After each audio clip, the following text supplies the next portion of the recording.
Podcast is now starting. All attendees are in listen-only mode. Good afternoon. Thank you all for joining us today for our webinar, Trading Places, 3 Steps to a Successful Provider-Agency Partnership. The Trading Places panel is a group of experienced senior living marketing and sales professionals who have held roles on both sides of the aisle, senior living communities and agencies or consultancies, which give them unique insights into both worlds. My name is Melissa Caravella. I'm Vice President of Client Services at Creating Results, and I'll be serving as today's moderator. Just a few housekeeping items before we get started. All the attendee lines have been muted, but you can submit questions via the Questions tab on your GoToWebinar control panel. We will do our best to answer any questions we receive at the end of the webinar. So I will introduce today's panel. We have Kimberly Hewlett, who is President of Creating Results. Prior to joining Creating Results, she was Vice President of Sales and Marketing at LifeSpace Communities. Next is Paul Duffy. Paul is the founding principal of Compass 8, a marketing consultancy. He is also a founding partner of Project Q Boston, a central Boston senior living community focused on the LGBT community. Tom Mann is Principal and Executive Vice President with Love & Company. Earlier in his career, Tom served as Senior Vice President of Advertising for Erickson Retirement Communities. Rochelle Valsaint is Manager, Brand and Communications at Lenbrook Square Foundation. Prior to that, she worked for 20 years in advertising agencies and consulting. And finally, last but not least, Kim Daly-Knobs is principal and founder of the consulting firm Prajna Partners. Prior to that, she was Chief Marketing Officer for Willow Valley Living.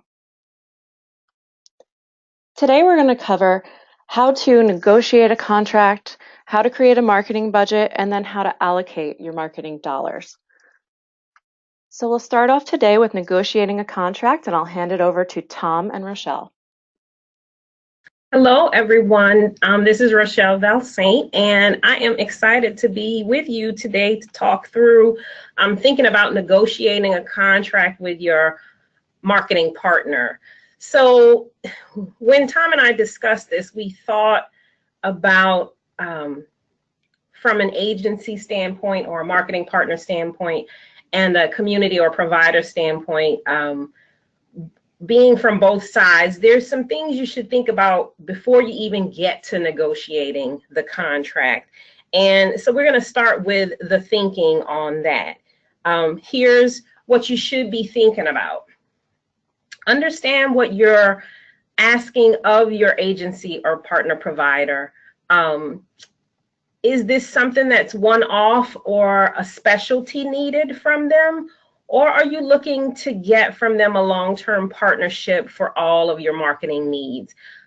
Understanding the difference between those two asks before you get at the table with your marketing partner will help you understand how to move forward with it.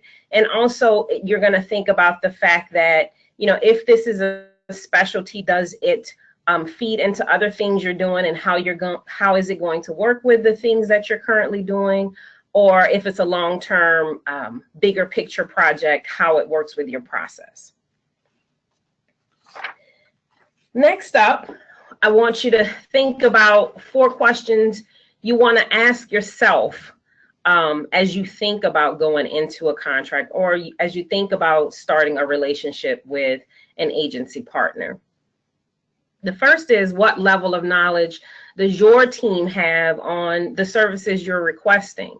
And the things to think about there are, do you have someone in-house who has dealt with that before? Specifically here at Lenbrook, I was brought in as the brand and communications manager after it was outsourced previously. So my team here mostly operated as a sales team. And so to bring in someone that's thinking about the marketing piece or the lead generation piece before the sales team gets it is a new area for my team here at Lenbrook. And so you want to ask yourself, what knowledge does your team have? So you'll know how much you need from the agency partner. The next question you're going to ask is, what's the ramp up or onboarding process to get things moving? That's critical because it helps to set expectations on timing, how long it will take for you to see something implemented or executed is definitely going to be based on what the onboarding process is. So you want to be thinking about that. Over what period of time do you expect things to be in place? Again, that's connected to the number 2 in terms of onboarding and ramping up, because all of that timing leads to the successful implementation of anything. So you want to think about that. And then the last thing I think that's critical to think about, if you started something today, could you give the necessary direction? So that means, are you clear on what you need? Specific to a project, specific to the efforts that you're going to be asking your agency partner to do. And those are, I'm going to leave you with 3 takeaways. So I've talked about some overall general things, but really what I want you to think about is, with contract negotiation or with contracts in general, they don't seem like it's something warm and friendly, but you're starting a relationship. So you want to give some guideline to what that relationship is. And it's a mutually agreed upon expectation from both sides. So if you think about it in that way, it's not something that's so scary. And it's there to help the relationship, because every relationship requires some work at some point. And if you have that in place up front, you'll have a place to go to navigate that. The second thing I want you to take away from this is thinking about contracts. Depends on the level of experience you've had in negotiating it. If you're new to it, reach out to people within your organization or within your network that have done it before. So don't be afraid to go to your COO or your CFO, your CEO, or someone you've known in a previous capacity to talk to them about contract negotiations. And don't be afraid to ask for referrals from partners that you're considering. So that's takeaway number 2. And then takeaway number 3 is critical for the success of your relationship going forward. And that's to think about, like, having the people, the decision makers, the true decision makers at the table as you're thinking about planning that negotiation. We're at the point where you want success in your relationship, so you don't want scope creep, meaning what we said the project would do and now we're doing more of that, or budget creep, what we said the project would cost, but 20 rounds of correcting something is making the price go up. And here's takeaway number 3, big takeaway. Decision by committee kills us all. So we don't want to have every decision we make about who we choose, as well as the projects that we get into with our agency partners, to be done by a committee within your community. It's critical that you find the small group of lead decision makers and have those people make the decisions from start to finish. So those are the things that we think you should be thinking about as you go into contract negotiations. And now I'm going to hand it off to my partner, Tom Mann. Thanks, Rochelle. So as Rochelle mentioned, the key to good contract negotiation is having clear expectations. I thought these 2 lighthearted cartoons coming up are a good way of pointing out the importance of clear communication. On this one, I particularly like the line, by the way, our payment terms are a net 120 days of demoralizing bureaucracy. Next. So, it's important that everything is mapped out, because tension comes when you don't have clear communication and a clear plan. So we'll dive right into the next slide, which this chart shows the process you should go through before creating an RFP. So the left-hand flags represent the task.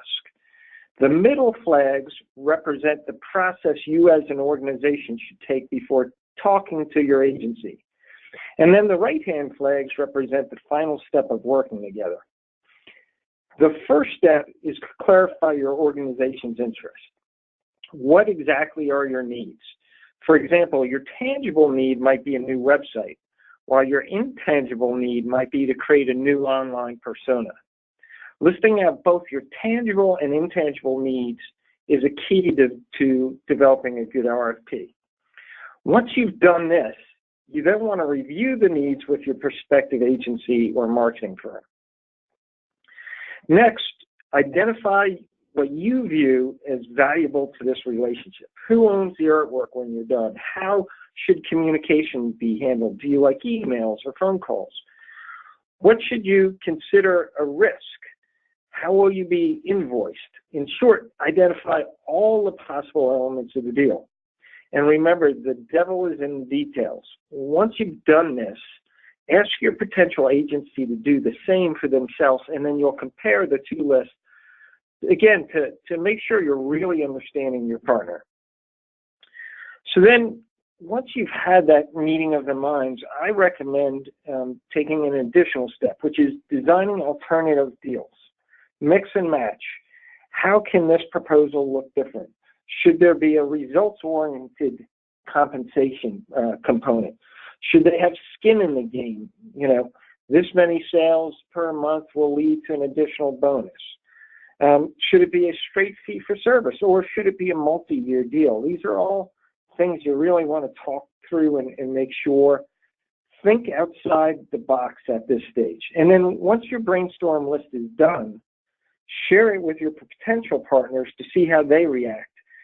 By watching their reactions, you will learn a lot about what they are comfortable with. And remember, there's no wrong or right way. There's the best way to fit both you and your marketing partner.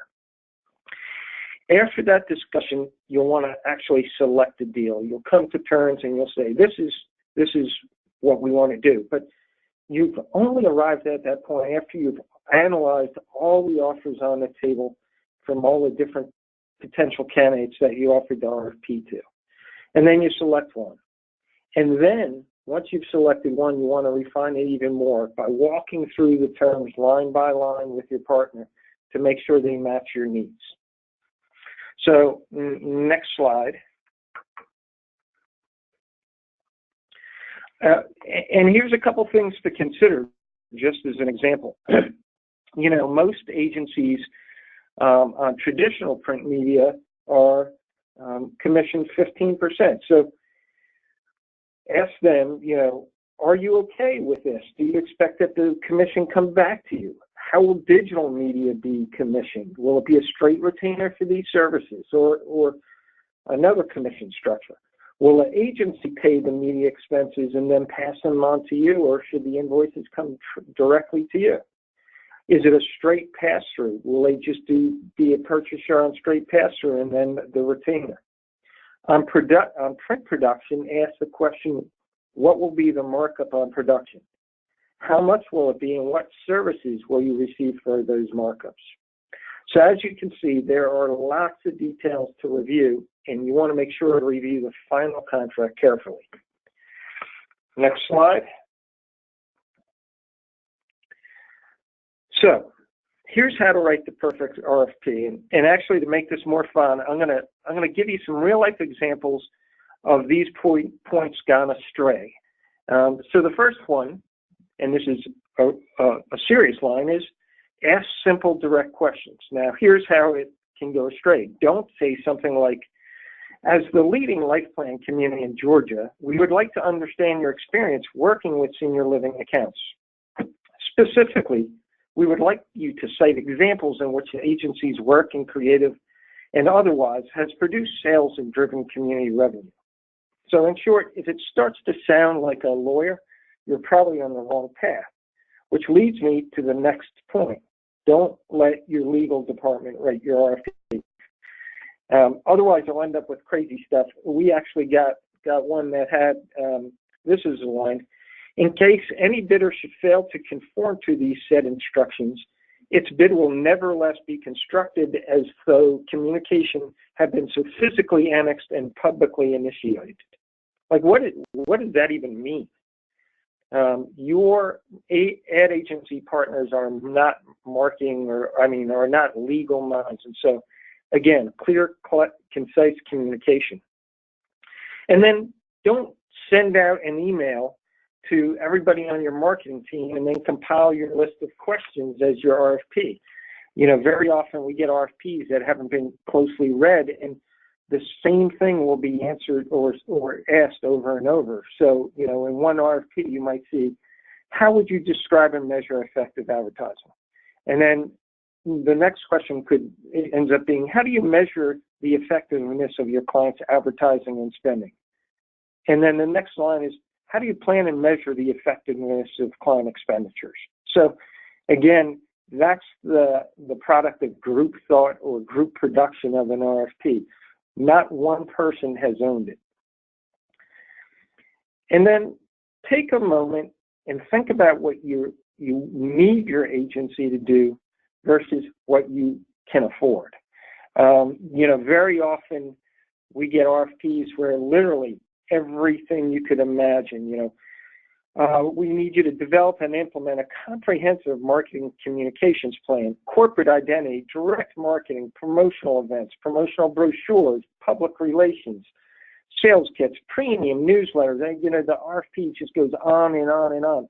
And then, at the end, they will say, oh, by the way, our budget for 2 years is $500,000. And so if you're not reasonable, what you're going to end up with is an agency or marketing firm looking for shortcuts about how they can, quote, win the account and then negotiate later. And so that's not a healthy situation. And then last but not least, and this is the key, because even if you don't know what you should be asking for and how much time, if you give a reasonable amount of time for an RFP and you allow discovery sessions after the agency receives the RFP, you'll start to have intelligent questions asked of you, and agencies actually kind of sharing their thought process with you and allowing you to see kind of inside what's going on in their head. And so this point's probably one of the most important things. Allow yourself a couple of months to, if it's a large agency of record account, allow yourself a month or a month and a half or 2 months to get feedback and discovery from all the firms you're talking to. So I hope that's of help to you. Oh, and the last part, very important. Control. Make sure in your terms of agreement that it's defined who owns the artwork. Very often we have clients who, they translate or hand us a website and say, okay, this is what the last agency did for us. And then what we find is that the website is coded so that no one else can work on it. It's got proprietary code on it. So ask your agency, will another firm be able to easily pick this up and be able to work on this when it's done?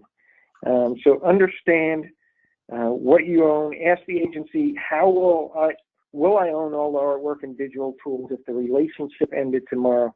And how hard would it be for another agency to work on? Thanks. Thank you so much, Tom. And Love & Company has made a tool available for all of our attendees that should help you when choosing a marketing agency. And it's available for download at bit.ly/tradingplacestools. Next, we'll turn it over to Kim and Paul for establishing a realistic, effective marketing budget. Hi, everyone. This is Kim, Daily Knobs, and I'm delighted to be here with you today. We're going to talk about the establishment of a marketing budget. The marketing budget is foundational to any marketing program, and the way we go about crafting that budget figures heavily into the overall success of what we do as marketers. We've added 2 adjectives to the title in this section of our webinar, and I'd like to say a few words about each. Very often, the exercise of budgeting can become mechanical. For providers, it can feel like it gets in the way of the actual work which is substantial that we need to be doing. For consultant partners, it can feel like a mountain that has to be climbed in order to even begin an engagement. Both of these views can result in kind of a get-her-done approach that can fail to produce a budget that truly positions marketing programs for success. In an effort to get the process over with, we can wind up agreeing to an overall budget amount that doesn't support the goals of our provider organization or a client has identified, making it unrealistic, or cutting things we know or believe are necessary to our success, therefore hindering its effectiveness. The insights that we'll be sharing today are designed to kind of help you see and avoid these pitfalls, whether you're an agency partner, whether you're creating a budget for your provider organization, or ideally working collaboratively as a team of an agency partner and a client provider. If we could move to slide 2, Melissa. So the majority of work for effective budgeting starts before you even open your Excel spreadsheet. The most important part of budgeting effectively is coming to that process with a deep understanding of any historical information you might have access to, market context, and potential environmental factors, such as planned competitor development, or if there's bad press going on in your market area. Those things can significantly impact the level of investment that's needed to achieve your goals. So you need to be aware of those things and how they impact what you need to budget. First, you really need to do a postmortem on past budgets, if they exist, and identify strategies to maintain, abandon, and fine-tune. And even if you haven't had a budget at this organization and you have experience in budgeting, you need to think about things that have worked for you in the past, even though strategies can really, and tactics that work can vary from market to market. But look at those things and look at your history and come to the process with that in mind. Know what you know and know what you don't know, and learn more about what you don't know. There's always more to learn, whether you're on the client side or you're on the agency side. The best marketers in provider organizations and the best agency partners recognize that true expertise necessarily includes a sense of humility around our prior successes and a deep commitment to curiosity and continuous learning. As consultant partners, sometimes we may think we would like it if clients just would let them help us in the way we believe is best. But educated clients who push back and are engaged in the process always make the process more successful. Understanding the importance of funding ongoing marketing, even if you have waiting lists, is key to getting the budget that will work for you. So you need to be able to help CEOs and CFOs and boards and anyone else who might be involved in approving the budgets to understand that as well. So in doing your homework, you want to learn what you can about average marketing costs per unit for both existing and new offerings in your area. And they can really range. One of the things about our field is that we could do better in terms of having statistics that we can go to be able to make our own decisions based in the context of data. But so they can range from, for an existing community, cost per unit can range from $5,000 to $12,000, depending who you ask. For a new community, it can be $10,000 to $40,000 per unit, depending on who you ask. But to get as much information as you can, because if you have a new community and you're budgeting $2,000 per unit, it is likely that it's not going to succeed. Know what specific tactics cost in your area. Again, be an educated consumer and an educated agency partner. Understanding that things have evolved, so there may be areas that it makes sense for the client to take over. For example, there may be things in terms of things like Tom talked about with back-end website maintenance. It used to be, there was a time when we would call an agency anytime we needed to change anything on the website. That's not really the most efficient way of going forward. I worked with a client who paid $20,000, not in the senior living industry, but somebody who paid $20,000 just to have an assessment of their web presence. And I came in later in the game and said to them, you don't really need to pay for assessment anymore, because people will do that, organizations will do that so that they can get your business. So that's where you can be vulnerable to being overcharged if you don't know what is common practice at this time in the market. Pay attention to what has worked and what hasn't, and know your competitors and your own differentiators, strengths and weaknesses inside and out. This is really critical because it will inform what tactics might work better for you. If you have a very tech savvy population that you're seeking as clients or residents, you may be able to shift a higher percentage of your marketing dollars to digital and really almost have no traditional marketing. So it's good to know who are your clients and what makes you different. Okay, next slide. Know the landscape in terms of the various expense categories to include in the marketing budget. So really being familiar, again, this goes back to learning and continuous learning and understanding what categories there are, what these terms mean, how they interact with one another. And also make sure you know what you're expected to include in your budget. So are you expected to be budgeting for copy paper? Or if your printer breaks down, is that something that's going to be charged back to you? Benefits is an area that we often forget about as we're budgeting. We get to a certain place, we put in the staffing amounts, and then we forget that once it goes through the CFO and his process or her process, that there'll be additional 28% on, or whatever amount on staffing costs. So really being clear on what gets included. And also looking at the possibility of contingency. That is something I've always found to be very important, because we have opportunities that arise throughout the year that we may want to take advantage of. And if we don't have any money to do that, then we'll have to take money from somewhere else. Okay, next slide. The extent to which you capture, analyze, and use data to create strategy will significantly impact your success. With the C-suite, the board, and others who ultimately will approve the budget. It gives you credibility. It gives them confidence that the money that you're asking for is well thought out, and that the chance it will produce the results that you expect are high.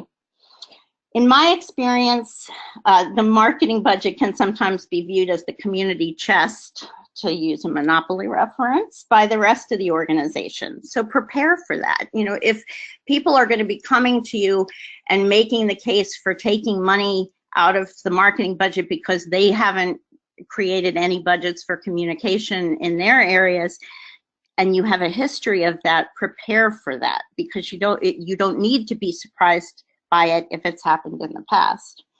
And help the CFO and CEO resist the temptation to increase occupancy numbers so that there's greater revenue, without also going back and looking at the marketing budget and making sure that the investment is sufficient to create that occupancy, because it matters. When you really are doing budgeting in a realistic way, you're not going to be able to increase occupancy by 1% just because that revenue is needed in the overall budget, unless you also invest in that. Okay, next slide. So Paul is going to talk about this partnership and why it makes sense to look at what you can do yourself and where there are areas where hiring someone for their expertise makes sense as well. Next slide. Finally, I just want to talk a little bit about zero-based versus cost-based budgeting. So zero-based budgeting, sometimes people think it's about starting with a blank page. That's not really the reality. If there are certain fixed costs that you experience on an ongoing basis or you know are part of a startup budget, those are built into the initial budget. What we want to look at is specific tactics and where they fall in the budget year. And that approach, creating that sense of a calendar and corresponding investment, creates greater accountability. So sometimes we split items evenly across the 12 months. That doesn't really tell the budgeting story. It doesn't create that kind of sense of we need to take this from here and put this there. And that's the process you want to go through ahead of time and not after the budget has been approved. Okay, next. Finally, you want to be measuring and adjusting all the time. Set your goals and then track the results. You want to use the data that you collect. It's helpful for the staff in creating greater accountability. It's helpful for the C-suite and the board in helping them see that you're really committed to doing your job well, and readjusting that strategy as needed. So if something is working or if an opportunity arises for which you don't have contingency budget, making those adjustments in the marketing budget so that at any given time, it accurately reflects what you expect to spend for the rest of the year. So these are just some overall guidelines for how to put together a budget, and Kimberly will be going into more detail with Paul about how to allocate and really make this budget as effective as it can be. For right now, I'm going to turn it over to Paul, and he's going to talk more about partnerships. Thanks very much, Kim. Hi, Paul Duffy here. Thanks everyone for joining us. I really like that last graphic that showed that tape measure on Kim's last slide, because it shows the importance of measuring and remeasuring all the time and trying to keep consistent track of what you measure. And that's really critical to the budgeting process. Your agency partner will rely on you and your team to provide the fundamentals and to keep them, the agency partner, up to date as those fundamentals may shift and change. So be sure to leverage the expertise of your colleagues. Keep your colleagues who are not in the marketing and sales department. Keep close to your CFO and to the finance department. Don't be afraid to ask for data that you can't uncover yourself or to question data which has been presented to you. And also try to be flexible in looking at the data and the metrics that you amass, because you're often going to need to be flexible and as nimble as you can be in kind of interpreting that. Some critical things that you really need to think about as you're establishing your goals. One is turnover projections. Know what your turnover or transition within the community projections are in any given year, and think a little bit beyond a year if you can at all times. Think too about your inventory mix and how external conditions may change the value or the popularity of that inventory. So know what becomes an urgency. Do you have a glut of studios or one bedrooms, or are you perennially out of 2 bedrooms or 2 bedroom plus apartments that are going to be that the market really wants? Also think about your results allocations as much as you think about your budgeting allocations. What are you going to do with all those leads once they've been generated? How are you going to allocate them or distribute them to your sales team? what happens to the backfill on the wait list as the wait list starts to move and loosen up? So just think not only about what you're budgeting, but what the results of that budget are going to be besides just actual apartment sales. Next slide, please. When you're working with an agency, you've negotiated a solid contract as Rochelle talked about. It forms the basis of a foundation of trust. That establishes a necessary trust relationship with your agency partner. So there's no need to really be too private or cagey with them. They're going to need your constant input in order to build and make sense of an integrated marketing plan. So don't be wary of their questions. The more info they have, the more nuanced and nimble the budget that they help you create will be. This may mean that they need access to your database, which is not uncommon, but you should be prepared to share as much as you can with them, including your knowledge of the competitive horizon and the competitive communities in your PMA. Also, so in turn for that openness, most agency partners will be able to share with you best practice and also help you to establish benchmarks and goals readily. Next slide, please. Finally, think about leveraging the talent that the agency brings to the table with the talent that you have in-house. You should not expect to have integrated marketing skills with every member of your sales or marketing team. If you're lucky enough to have a marketing team, many of the communities, of course, do not have them. So you don't necessarily want to pay for graphic artists or content management system specialists or public relations specialists on your sales team or your marketing team.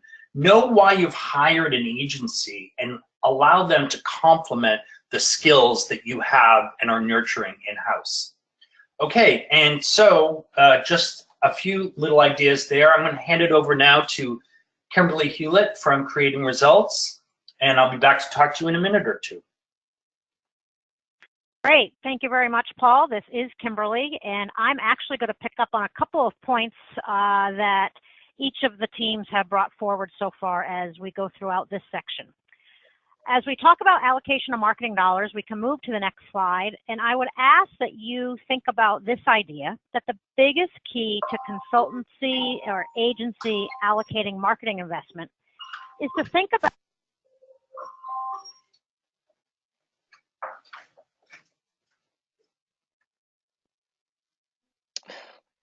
that we're accustomed to on Pin the Tail and the Donkey games, to understand the client goals and the current situation today.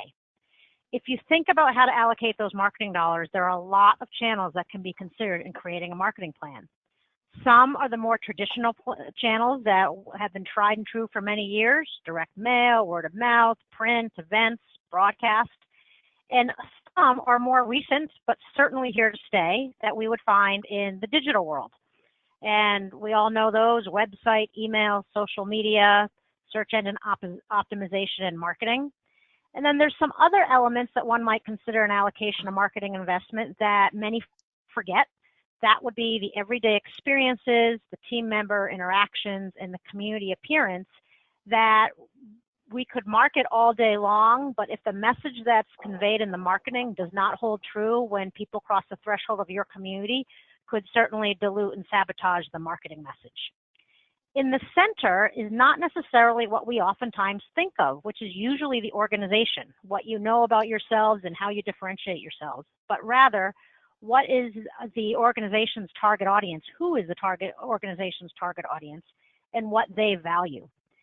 So what the consultancy will be seeking to make marketing investment allocation recommendations, easy for you all to say, is understanding the life cycle of the community. So is it a blue sky or greenfield community? Is it an existing community that's going through an expansion? Are you in fill mode or perhaps census challenged? Are you just functioning off of a wait list? Kim mentioned earlier, is there a public relations challenge? Has there been bad press in the area or something that you've been challenged by that's gotten out into the media? The consultancy, and I think Paul and Kim mentioned this as well, will also want to look beyond a year. So if the engagement that's being allocated right now is for an agency of record for 1 year, certainly that agency is going to look at some history, but they're also going to look ahead of maintaining the health of the organization and the sales and marketing efforts going forward, even within this 1 year's marketing allocation. The consultancy is also going to look at, as Paul had mentioned, understanding of client internal assets that may be assisting with marketing. I'm not going to spend a ton of time here because that's been discussed, but there could be research that the provider has done that's very helpful to the marketing efforts and the allocation of the investment. Existing tools, that could be the CRM, could be other sales tools, maybe there's marketing automation, programs to leverage, sales programs that are in place, life enrichment programs, all of which, again, impact how to allocate that marketing investment and some of the efforts that might be placed. And Paul mentioned significantly the internal talent, the internal capabilities of the personnel at the client. Are there marketing members on a corporate marketing team? Are there digital experts or something like that that can help with the implementation? Other partners that might be at the table at the provider side that should be leveraged and included in planning also impacts marketing allocation. So let's go on to the next part of establishing a budget, which Kim and Paul went over. Establishing the budget in the previous section is certainly important, in there is understanding census goals. And it is also inherent that the consultancy will be seeking to further quantify and understand those census goals for investment allocation purposes, including not only opening and closing occupancy goals, but also attrition or turnover projections. From there, the consultancy would consider the client goals in relation to the purchase journey of the target audience that we just discussed. Now, in this image, we have grossly oversimplified the purchase journey to make the point that some goals will require awareness and lead generation. We usually see those at the top of the funnel at the beginning of the prospect journey. Some will require nurture and conversion efforts. Again, those would be considered mid-funnel and where you're nurturing your existing database. And then there are some efforts that we would call infrastructure or foundational items. All of these considerations are critically important to allocation investments. For example, if a community is initiating a new project and needs an audience to market that said project, there will need to be a large focus on creating awareness and generating leads up in the top of the funnel. That usually requires a larger investment, and it may include channels such as print, direct mail, digital. On the other hand, if a community is established and is trying to overcome one of the examples that Paul and Kim gave, a specific inventory challenge with census, generating new leads in an independent living or assisted living scenario will not necessarily immediately solve that inventory challenge due to the gestation period of an independent or assisted living lead. So in that case, the marketing investment would be more mid-funnel. Nurturing the leads that may convert faster, perhaps equating to smaller, more targeted direct mail and event marketing tactics to an existing database. So let's try to illustrate this with an example, and we'll move to the next slide to do so. And we're going to give some very high-level examples for the essence of time. I'm going to share two scenarios, both with the same budget, sales goals, and conversion rate, which in reality would need to be a conversation, as Rochelle and Tom mentioned earlier in the beginning, because in and of itself, the numbers that are applied to both of these scenarios I'm about to give you may not be realistic with the goals of the respective scenarios that I'm going to explain. So that's back up to the negotiating the contract section. But for example, number one, we have an existing independent living community with decent census, still seeking incremental census growth, and they have a one-bedroom inventory problem. As shared previously, consultancies will consider short and long-term planning to set the community up for long-term success. Even though one-bedroom inventory is an immediate problem, overall census, they're still looking for incremental growth, cannot be ignored to maintain the long-term health of the community. So you can see here that efforts may be allocated toward lead generation in the top of the funnel, albeit probably digitally due to maximum results and cost effectiveness. Mid-funnel efforts in this scenario may focus on segmented and frequent direct mail, some remarketing efforts, some email marketing to nurture existing leads in the database toward the one-bedroom availability. And there may even be infrastructure efforts in the form of additional collateral specific to perhaps one bedroom, or maybe some sales training to help the sales team convert those one-bedroom marketing tactics that are out in the market. Now we're going to take a look at example 2. So on the other hand, for community Y that we have here, the efforts will be allocated differently. You'll notice that there would still be top of funnel efforts, but they would be beyond digital, as in the previous scenario, and may also include print, purchase targeted email, and maybe broadcast. In this case, the mid efforts may be dedicated to nurturing those new leads for the expansion project through remarketing efforts and an email drip campaign, leading those new leads that were generated further through the purchase journey. The infrastructure efforts in this scenario would also take on a different flavor, needing to develop collateral for the new product and perhaps a VIP program to build the expansion project database in early buyers. So in both of these cases, again, you can see that there would need to be conversation up front around Paul's and Kim's topic of establishing the budget, because it may not be appropriate to have the same budget for both scenarios. But the point in these two scenarios is to get to the marketing allocation part, that how you're allocating those investment dollars really depends on the goals of the project and looking at the various stages in the purchase journey and what might get you the best return on those investments. It's also very important, as Paul and Kim said, to be ready to adapt and adjust allocation throughout based on performance. So hopefully that gives some insight into allocation, and I know Paul has some provider perspective on on allocation as well. Thanks very much, Kimberly. Think back to Kimberly's first slide where she put the audience at the center instead of the community or your brand. And I would like to kind of second that notion, is be careful about talking about and thinking about yourself and your community when you're thinking about prospects. You need to try to think about them as much as you possibly can. So what is your ideal, try to develop a prospect profile. What does your ideal resident look like? In addition to the usual AIQ factors, you know, where are they from? How are they connected civically or culturally? Where do they come from? How do they spend their time besides, and is that maybe elsewhere besides your PMA?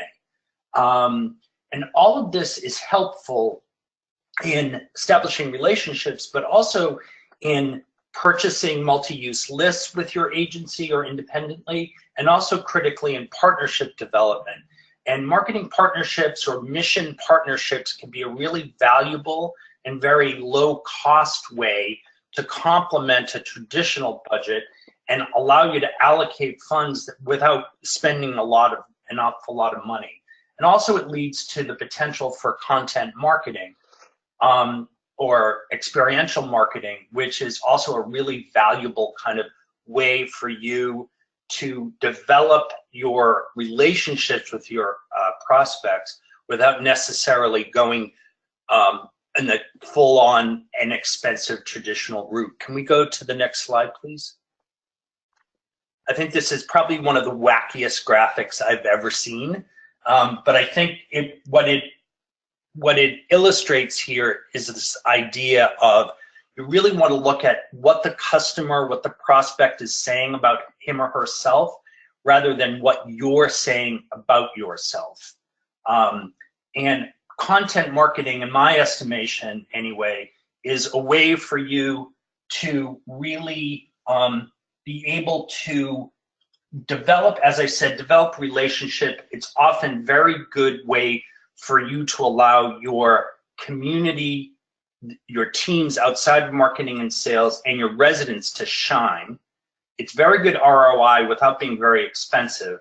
There's a real value to the invitation itself as much as attendance at an event or a program. It also creates a very strong differentiation for your community. Very good awareness building and mission alignment. And also it encourages your sales team to have a different sales tool. They can use these courses, events, programs as a conversation point, as an icebreaker, and it also allows ample opportunity for unpressured face-to-face sales opportunities. Can you go to the next slide, please? And that's really the last point, which is in all of this, if you're developing a relationship with a marketing partner, you want to let your sales staff team be a sales team. Give them every chance to be face-to-face with a prospect. Don't task them, if you can avoid it, with some of the details of the marketing. That's why you've hired an agency. That's why you've tried to complement your in-house skills with the agency skills. You want to allow your sales team and the C-suite to develop vital referral networks, to encourage them to be, the sales team to be culturally, civically engaged as possible, which is just going to expand their relationship building.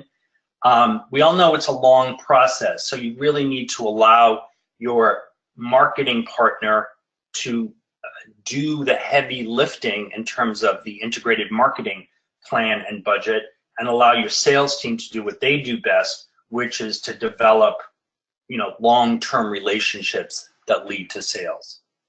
So with that, I'm going to hand it back to Melissa, and thank you again, all of you, for attending. Thank you so much, Paul and Kimberly. Creating Results has also made a tool available for download, and this will help you in addressing some of the items that Kimberly and Paul talked about, and it's also available at bit.ly/tradingplacestools. We do have a few minutes left for questions, and I do see a question that's come in, so I'll read it. It looks like it's a question for Kimberly. Why is a 7% conversion ratio mentioned? What is a typical conversion ratio to shoot for in independent living and active lifestyle communities? Okay, this is Kimberly. That is a great question. And the 7% conversion ratio that was referenced, and Melissa, you can go to that slide if you'd like, was simply an example of what was found out during the budget exploration process and discovery process of an agency with a client. So we gave a slide that said, here's the client's budget, here are the number of sales they need for the year, and here is what is known about their sales conversion rate. So that was purely, that wasn't necessarily put out there to say this is what it needs to be. It was purely an extract from sample client. This is their data. These are their data points that we know going into marketing allocation. I'm happy to share some answers about some typical conversion rates, but I certainly open it up to the group as well. I don't know if Tom, Rochelle, Kim, Paul, anybody else wanted to share anything about conversion rates? I can. This is Kim. It can really range, but it can be a very good tool to evaluate your sales staff. It's dependent on the age of the community. I mean, I've worked on projects and with teams where it's been over 15%, and ones that were struggling to get to that 6 or 7%. I would say 6 or 7 is about, typical and where you would want to be. And from the senior living perspective, I would echo that 6 or 7 average in communities that are still filling. When it gets up towards 10 to 15, from my experience, it's usually when communities are filling off wait lists where they're having a higher conversion. So Tom? I don't know if this is, this is Tom Mann from Love & Company. Sorry about that. So I don't know if this is helpful, but I can tell you here's kind of the averages I would expect to see. So, a new lead to initial conversion, I would expect to see, somewhere, anywhere, and again, it depends on the size of the market, anywhere from 12 to a 36% conversion average. New leads to sales, I'd expect to see a 5%, somewhere around a 5%, and a voice-to-voice appointments conversion, I would expect to see a 16% conversion rate on that. And then all appointments to sales, I would expect to see anywhere from a 7 to a 15% conversion. And then sales to conversions is typically very low if you've done a good job in discovery. And so that's going to be, unfortunately, in our industry, a result of, health issues typically. So I don't know if that's helpful, and I know I kind of threw those out there pretty quickly. And so if anybody wants those, just shoot me an email, and I will be happy to send you that. Okay, great. Thanks. I think we have time for one more question, and it's about budget. So perhaps Paul or Kim. The question is, when I work with agencies, they often ask me at the outset what my budget is. I understand why they ask this question, but I'm hesitant to share because I don't want to be taken advantage of. How do you recommend approaching that? Okay, this is Paul. I'll be happy to take that. I guess a lot of that goes back to how Tom and Rochelle tried to set up the conversation about, doing an RFP and also doing a contract itself. You need to check with your collegial competitors and people in the field to get referrals to an agency or a creative partner. I think that's one. Two is, I think it's fair to assume that if you've got someone who of repute who has experience in the field, they're going to know from what kind of organization you are, what your success or your pain points have been, as to an idea of what your marketing budget at least should be, if it is not, if it's not there exactly. So I think you just have to be, there does need to be a level of trust there. So I think you need to be aware that you're going to need to trust them going into it. And if whatever is telling you that you shouldn't, then you probably need to, go to other people, go to other agencies. Yeah, I think it's a great question because there are two sides of it. One is if you give your budget and the consultant partner works to that budget, you sometimes miss some opportunities to look at strategies that could be very effective for you. So I don't think it's so much that they'll take advantage of you, but they will kind of keep the budget somewhat close to what you're saying is the limit. Because in many organizations there is an actual limit that it would take a lot of convincing to go past that point. On the other hand, from the agency's perspective, they don't want to spend a huge amount of time creating this is everything we could do, because you can always do more to create greater value in terms of your marketing program.